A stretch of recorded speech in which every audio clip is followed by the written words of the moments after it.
The completely redesigned Start menu is opened by clicking on the Windows icon in the taskbar, or by pressing the Windows key on your keyboard. It opens above the taskbar icons, floating in the middle of the screen.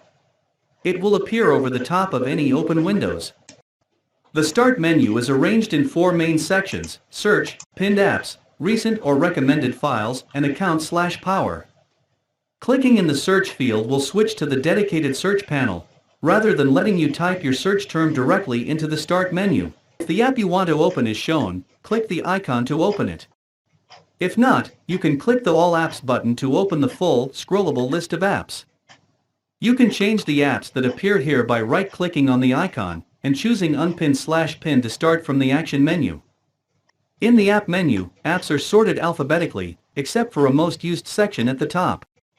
If you click the title of that section or any other section heading, a letter grid will appear, allowing you to quickly skip to a specific section of the apps list.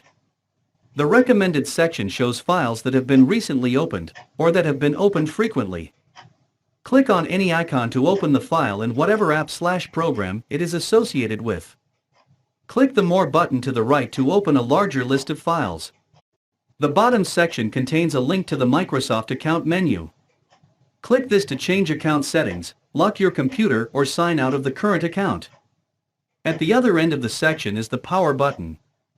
Click this and choose from the available power options. It is also possible to display your most used apps and a selection of folders in the Start menu. To enable these features, open the main Settings menu. Features you want or no longer want.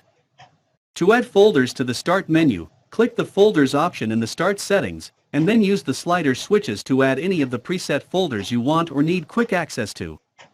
Open the Start menu again to see the newly added or removed features.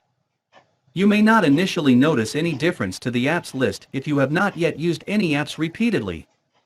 The folders you added can be found next to the Power button in the bottom section. It is not possible to resize the Start menu, nor is it possible to change the style of it. You can change the overall color mode, light, dark, or custom, which will change the color of the Start menu along with other main elements of the interface such as the taskbar.